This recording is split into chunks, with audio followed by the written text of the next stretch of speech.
Buonasera e benvenuti a Sette Sera. Concludiamo questa settimana con una puntata dedicata a tutti gli appuntamenti e alle mete speciali proprio per questo periodo. Allora, stasera torneremo a svelare qualche particolare in anteprima dell'attesissima Kermesse dell'artigianato e poi porteremo l'artigianato direttamente qui nel nostro salotto.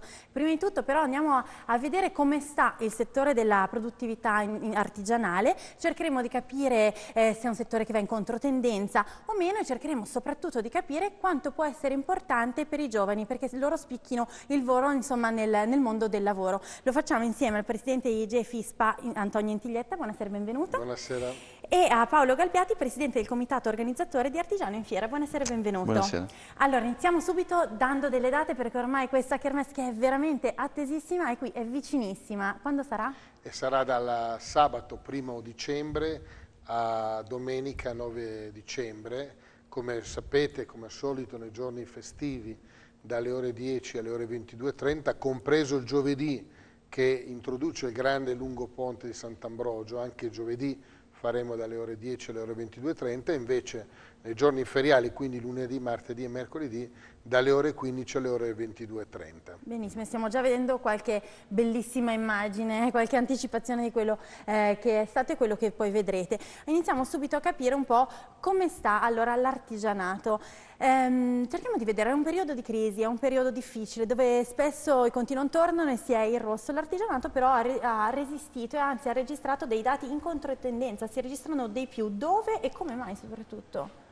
Beh, ha detto bene, nel senso che l'artigianato resiste. Spesso abbiamo qualche impresa che si lamenta dicendo appunto che difendiamo un po' l'artigianato dicendo che resiste, quando invece sono periodi di forte crisi, però va sempre difeso e distinto soprattutto in quale settore si va a parlare. Certo. L'artigianato, si sa, è suddiviso in artigianato di servizi alla persona, artigianato di servizi come quelli dedicati alla casa e l'artigianato produttivo, quindi il manifatturiero, che va dall'artistico a quelli più specificatamente di produzione vera e propria.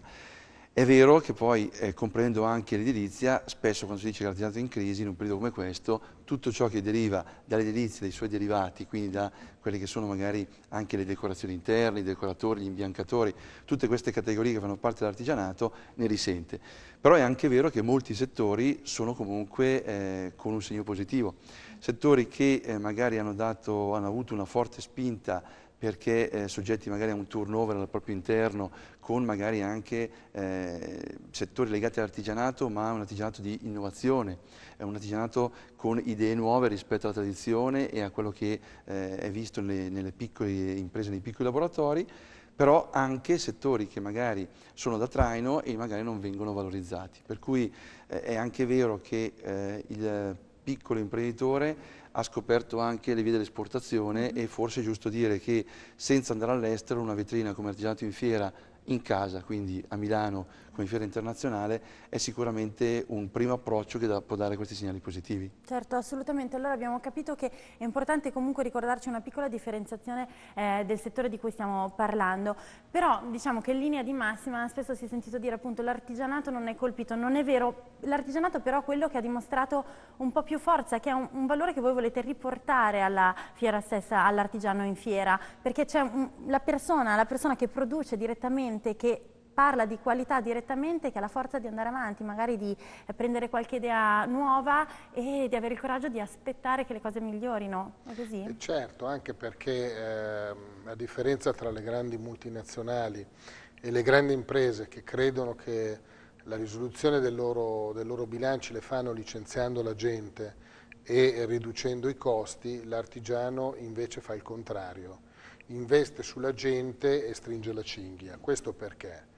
Perché l'artigiano ha direttamente a che fare con le sue capacità di manualità, di lavoro. In fondo l'artigiano, lavorando, dona un pezzo di sé a ogni persona che prende il suo prodotto e quindi resiste in tutti i modi davanti a questa situazione e non solo resiste lui, ma non può permettersi, finché gli è possibile, di abbandonare nessuno dei suoi collaboratori, perché la sua forza è proprio nelle persone che lavorano con lui. E io credo che ci sia anche un altro motivo di questa controtendenza, è che molti che facevano altri lavori hanno deciso di cambiare lavoro, cioè di diventare imprenditori, per cui molti operai, anche molti operatori di vari campi, spesso non li troviamo in artigiani in fiera, si sono messi a fare gli imprenditori di loro stessi. Questo apre anche una grande sfida, cioè il futuro dello sviluppo dell'economia italiana o europea. Dove sarà? Sulla capacità di produrre quantità? Io credo di no. Il nostro futuro è sulla capacità di costruire eccellenze, bellezze, perché è questo che cercano da tutto il mondo. E quindi il futuro della ripresa dell'economia sta sulla centralità del lavoro, della centralità della persona al lavoro, e l'artigianato, la bellezza e l'eccellenza è la vera sfida che noi abbiamo davanti, la vera sfida per rispondere alla crisi e al cambiamento economico. Certo, assolutamente. Allora questa sfida per rispondere alla crisi e al cambiamento economico come è sposata in Italia? Allora abbiamo dei dati che uniformano la nostra nazione oppure vediamo delle piccole variazioni di regione in regione? Glielo chiedo perché vorrei capire se i dati che ci racconterà sono poi riflessi nell'adesione ad Artigiano in Fiera. Sì, beh, quando si fa riferimento all'Italia purtroppo andiamo sempre a vedere quali sono le zone in cui l'artigianato può essere più di traino o meno. I dati nazionali parlano sempre di dati in controtendenza, quindi più positivi nel centro-nord e poi man mano anche in Lombardia sono dati sempre più positivi rispetto al resto. Ma questo è un dato che chiaramente dà significato alle medie, per cui le eccellenze che diceva il Presidente Intellietta sono effettivamente un po' in tutte le regioni. E si cerca effettivamente di far emergere quello che è il meglio in tutte le regioni.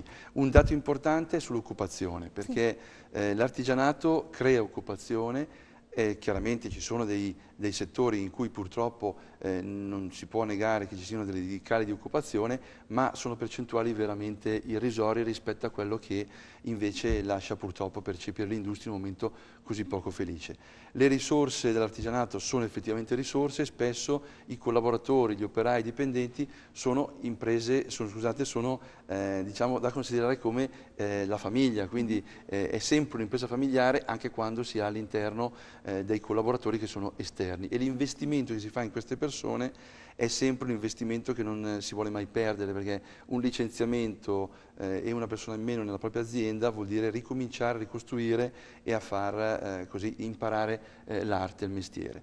Quindi i dati sono sicuramente disomogenei, però le nicchie d'eccellenza, le possibilità che in tutte le regioni emergono effettivamente le positività sono sempre, danno sempre speranza che si possa sicuramente dare un'altra marcia. Benissimo, e tutte queste eccellenze poi le ritroviamo nel nostro Artigiano in Fiera, che sarà, ricordo, dall'1 al 9 dicembre. Allora, lei ha detto che l'artigianato è un settore che crea occupazione. Allora io vorrei anche citarvi un dato preso dai dati MIUR. Allora, nell'ultimo anno scolastico il 53% dei giovani ha scelto la formazione tecnico-professionale. Questo cosa significa? Che anche i giovani hanno capito che nonostante ci siano tantissime specializzazioni, tantissime porte che possono aprire anche verso l'estero, forse è meglio imparare veramente a coltivare un mestiere da subito. Allora questo fa sì che si crei lo spazio per una piccola nuova professione. È possibile pensare ad un nuovo artigiano, perché abbiamo parlato di eccellenza, di tradizione che va avanti, però non è neanche possibile pensare ad una tradizione statica che è sempre quella, che si promuove sempre nello stesso modo. Ecco, i giovani possono essere quelli che sono